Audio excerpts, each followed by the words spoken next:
When I was younger, I actually went to a Catholic school, and it was a Catholic high school, Catholic middle school. I grew up in a Catholic family. We read the Bible on Thanksgiving, all those heavy, heavy set traditions. And I would go into my school, and I'd go and hang out at my campus ministry, and I would talk to all my schoolmates and classmates, and they just were getting so much out of this religion, and I never felt like I really was getting what they were getting from Catholicism. And one day I started studying, I watched this documentary, and it was about Wicca, and it basically said that Wicca is the very first religion where you not only study the divine, but you too realize that you are. And I thought that was so fascinating, because in Catholicism they teach you to worship this divine being that is supposedly said to have created all these divine creatures, but never once does the religion turn your focus to the fact that you too are divine in that creation. And so I've always loved that Wicca allows you not only to celebrate the divine, but to focus on yourself as a divine being. And so that's kind of what drew me to the religion itself, for sure. Herbalism is a big thing with Wicca. You use a lot of botanics, so you blend up lavender and you blend up knockwort and stuff. And it's just to kind of aid in what you're doing. So lavender helps relax you. It's a lot of meditation that you do in Wicca. So being able to work with all these herbs help you really connect to what you're doing and keep that earthiness about the religion that you're practicing.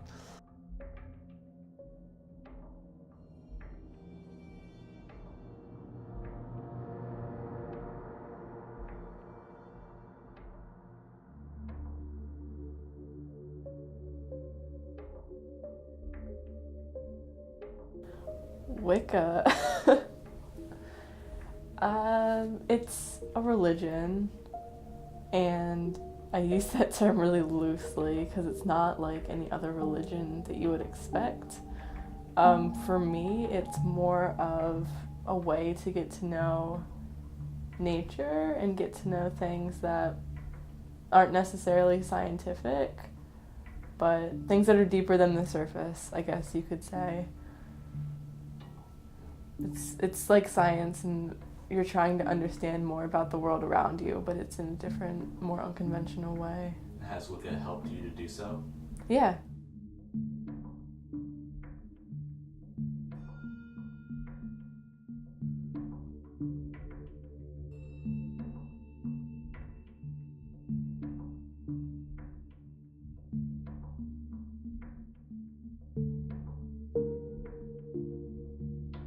People grow up immersed in all these Hollywood stereotypes of what witches are. There's Hocus Pocus, there's American Horror Story, there's all of these different types of explanations as to what it means to be a Wiccan or to be a witch or all these things. And there's even Practical Magic, which is an old Sandra Bullock movie, and that was a little bit more along the lines of what Wicca is. And so I had always been submerged in those things, but I'd always had this knack for understanding people's energies and being able to tell if someone had a good or bad aura. And those things always kind of drew me into one day, once I learned what Wicca was, because Wicca is actually the study of, not only is the study of wise, but you're working with energies. You're working with an energy exchange. You're learning to manipulate the energies around you through doing magic. And magic's actually not spelled M-A-G-I-C, like you see it in movies. It's actually spelled M-A-G-I-C-K. And that's a manipulation. It's practicing with manipulation of energies.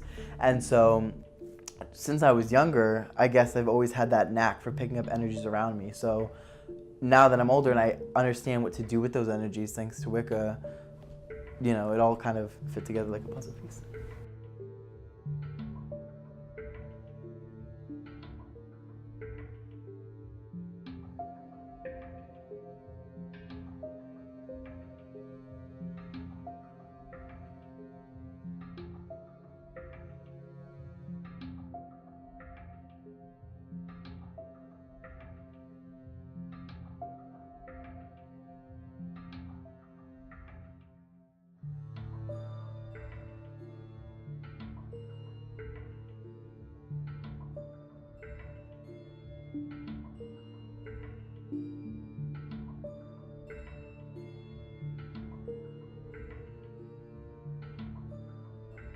Yeah, so there's actually two different things that you can do with covens in Wicca. There's one, and it's a formal coven.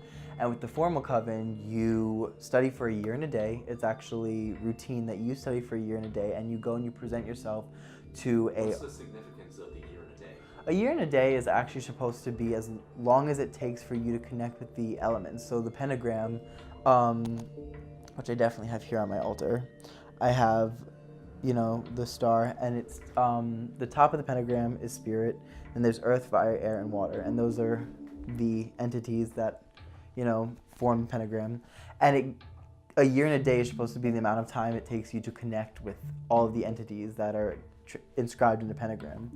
And so that's the significance of a year and a day. And what you do in a formal coven is you practice for that year and a day, and then you go up to the high priestess or the priest of a coven, a very formal coven, and they test you. They kind of test you, and they make sure that you know what you're doing, and that if you start practicing with the coven, you can just join them naturally, and you're not asking questions or not knowing what you're doing or not knowing how to practice this or not understanding the religion itself. And so that's a formal coven. People in our generation these days are actually choosing to do more informal covens, which is what I'm a part of.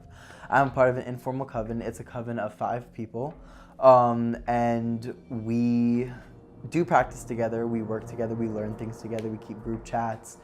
Today's generation is actually a lot more technological when it comes to Wicca. In fact, it's something that we're embracing in the way that we're using our iPod shuffles for divination, and we're using group chats to trade spells and rituals and things we find online. And so it really has become so network-based now. It's a more network-based religion through the generation that's now picking up this religion.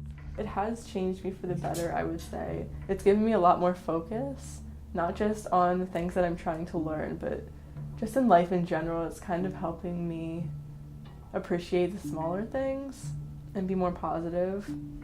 And it definitely makes me consider the effect that I have on others, not as a Wiccan, but just as a human being, as a person living their life. And so I think it's really important for everyone to kind of realize that and just take some time for yourself to reflect on everything.